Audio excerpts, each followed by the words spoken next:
天国ってこんなところにあったんだ。 Hai sanak-sanaku seberataan, semuanya dimanapun kalian berada, salam bading sanakan.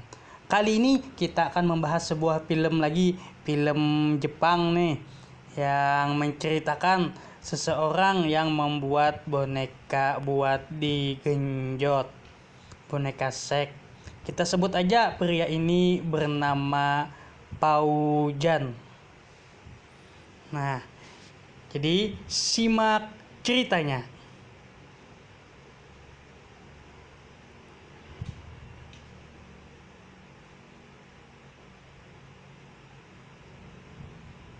Jadi cerita ini dimulai dari si Paujan tadi yang ingin mencari pekerjaan, dan tibalah dia di sebuah pabrik pembuatan mainan, dan dia seperti melihat-lihat keadaan pabrik. Coba kita lihat dulu videonya. Nah, dia mendekati pabrik tersebut dan ingin bekerja di sana, dan tibalah seorang wanita, kita panggil aja namanya Acil. Acil ini bertanya, "Mau apa kamu di sini?" Terus Paujan menjawab, "Saya mau bekerja di sini." Kemudian Acil bilang, "Ikuti aku." Dan Paujan pun mengikutinya.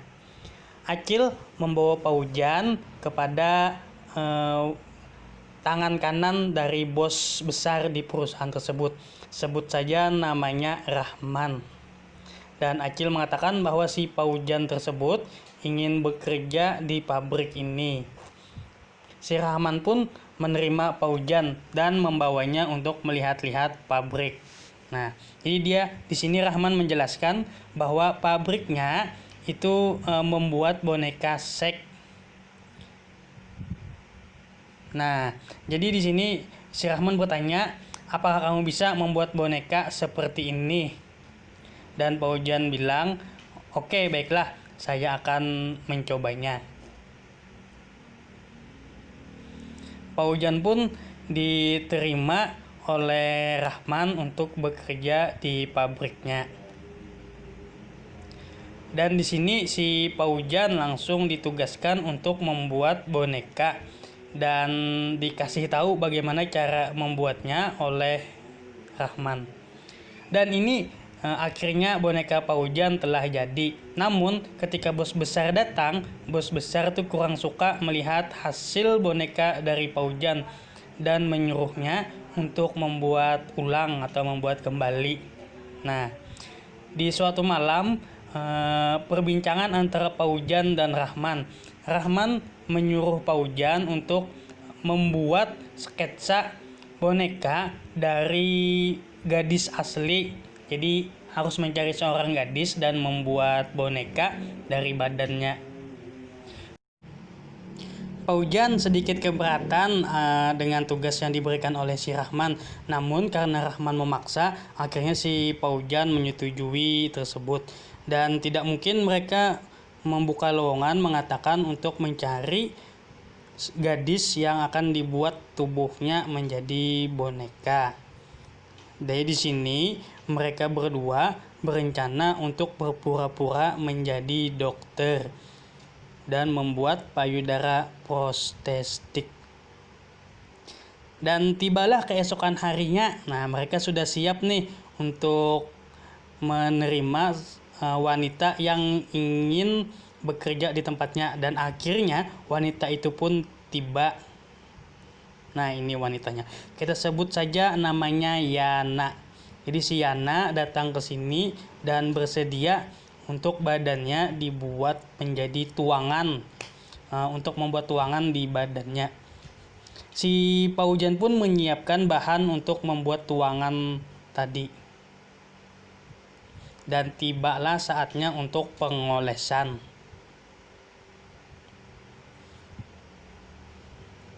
Nah, ketika menunggu cetakannya kering dan telah berhasil, si Yana pun kembali untuk mengganti bajunya. Datanglah si Rahman mendekati si Paujan dan bertanya, "Hai Paujan, apakah kamu tadi memegang payudaranya?" Paujan bilang, "Saya tidak memegang sama sekali."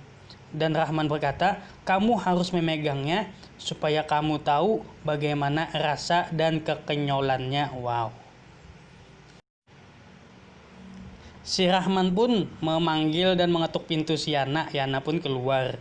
Dan Rahman berkata bahwa si Paujan harus memegang dan memastikan bagaimana kelembutan payudara tersebut. Jadi dia bisa membuat dengan bentuk yang seasli-aslinya. Dan Paujan pun datang dengan malu-malu. Tapi ternyata si Yana tuh mempersilahkan dan memperbolehkan Paujan untuk menyentuh payudaranya. Jadi silahkan saja, kata Yana. Karena ini untuk kebaikan rumah sakit.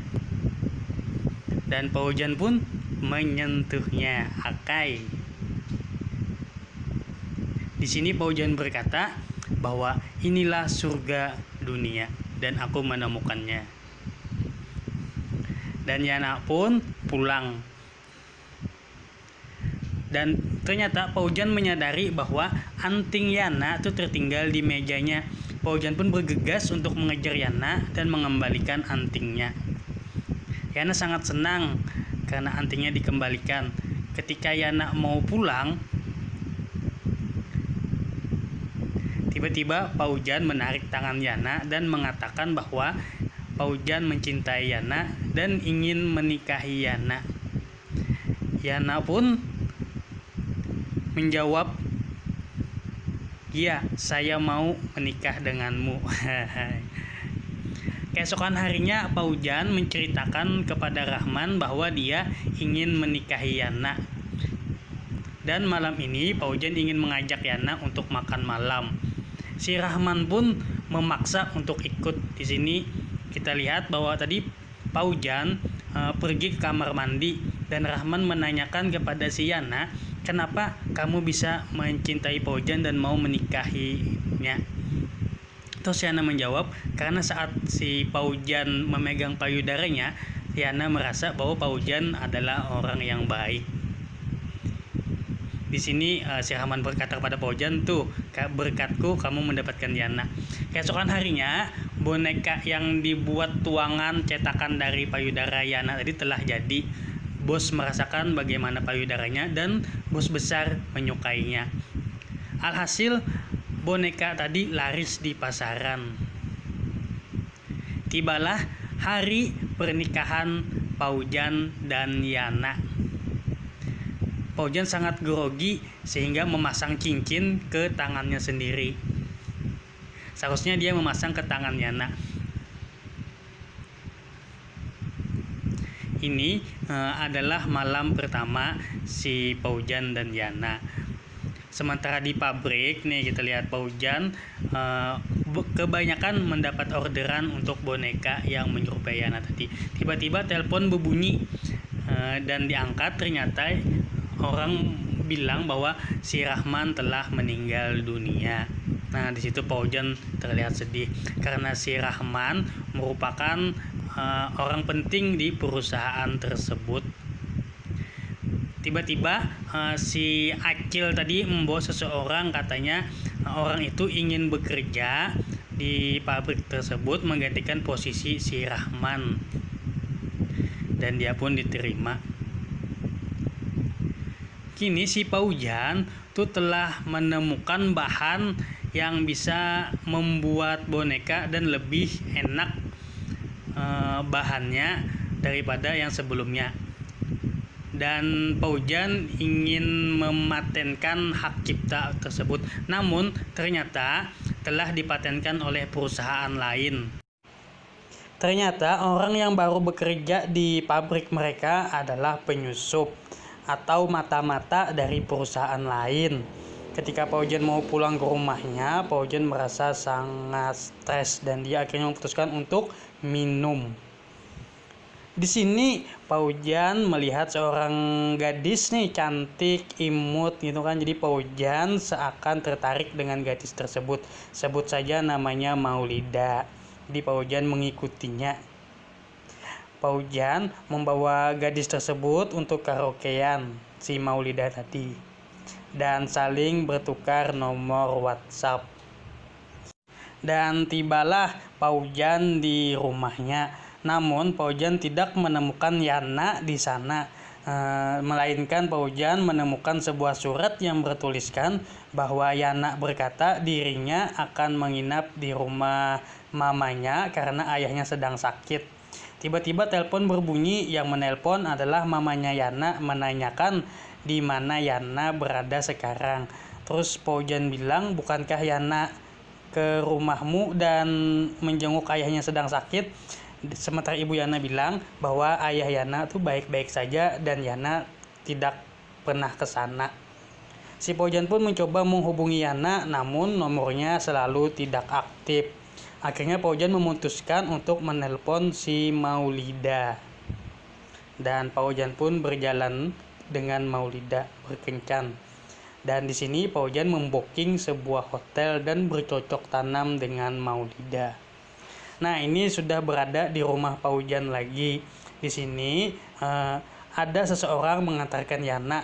Terus Paujan berkata kepada laki-laki tersebut, "Kamu siapa?" Laki-laki itu bilang, "Aku cuma mengantarkan dia." Dan Paujan berkata, "Oke, baiklah, terima kasih." Terus Paujan bertanya kepada Yana, "Kemana saja kamu selama beberapa hari ini? Tidak ada kabar dan handphone selalu dimatikan." Yana berkata bahwa aku hari ini sangat lelah, nanti saja aku akan menceritakannya. Beri aku waktu selama 1 minggu.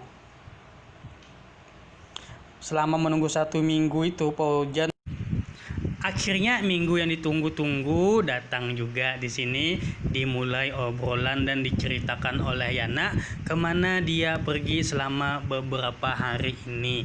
Terus Yana berkata bahwa dia berselingkuh dengan pria lain karena si Paujan sudah tidak romantis dan sudah hubungan rumah tangganya sudah tidak enak lagi gitu. Terus di sini si Paujan pun berkata bahwa sesungguhnya selama si Yana pergi beberapa hari, dia pun juga berselingkuh dengan wanita lain dan sudah melakukan bercocok tanam. Nah, di sini si Yana kaget mendengar kata-kata Paujan dan Yana pun bersedih. Yana cuma menangis. Keesokan harinya, Yana mau pergi dan meninggalkan si Paujan. Terus Paujan berkata, "Jangan tinggalkan aku, kita sudah impas, jadi sama-sama selingkuh." Ternyata Yana berkata bahwa selama dia pergi beberapa hari ini, dia tidak selingkuh, tapi dia sedang sakit dan menderita kanker. Dan mungkin nyawanya sudah tidak bisa ditolong lagi. Di sini Paujan kaget dan ingin menangis mendengar pernyataan dari Yana tersebut. Yana pun akhirnya pergi ke rumah sakit. Di sini Yana sedang berada di rumah sakit. Tiba-tiba datang si Paujan tadi menghampirinya dan membawakan tasnya untuk masuk ke ruang perawatan. Di sini Paujan memberikan perhatiannya kepada Yana. Nah, mengajak Yana jalan-jalan di sisa-sisa akhir hidup Yana. Dan tibalah di suatu malam, Yana mengatakan bahwa tolong temani aku di sisa-sisa hidupku. Paujan pun mengabulkannya gitu. Jadi mereka melalui malam dengan sentuhan. Di sini si Yana meminta kepada Paujan lagi agar Paujan membuatkan boneka yang persis seperti dirinya, dan dia ingin itu mirip sekali dengannya. Paujan pun mulai membuat boneka yang mirip dengan Yana. Tiba-tiba si Yana mengajak Paujan untuk bercocok tanam. dan Yana pun keenakan dan meninggal dan mati di pelukan Paujan. Nah, keesokan harinya jadilah boneka yang mirip sekali dengan Yana. Bos besar pun bangga melihat boneka tersebut. Boneka Yana tadi itu sangat laris di pasaran dan membuat perusahaan mereka itu menjadi terkenal. Tiba-tiba ada polisi datang ke pabrik tersebut dan ingin menangkap bos besar karena menjual barang-barang seks. Nah, di sini bos besar berkata bahwa tenang saja, dia akan bebas. Dia cuma ditahan selama 3 hari saja karena dia sudah sering menangani kasus-kasus seperti ini, sudah sering terkena kasus ini. Dan bos besar pun dibawa.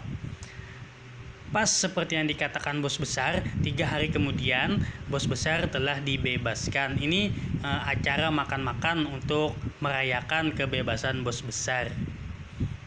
Nah, ketika di akhir film, si Paujan tuh menemukan boneka di pantai, boneka seks pembuatan pertama yang udah lama.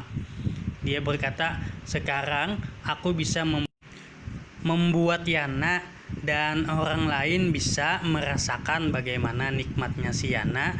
Cuma Yana asli adalah istriku, yang berbeda adalah bahwa si Yana tuh penuh dengan birahi. Nah, demikianlah film ini, film cerita si pembuat boneka buat digenjot. Nah, terima kasih bagi sanak-sanakku seberataan yang telah menyaksikan. Mohon maaf apabila ada kekurangan karena saya baru juga gitu.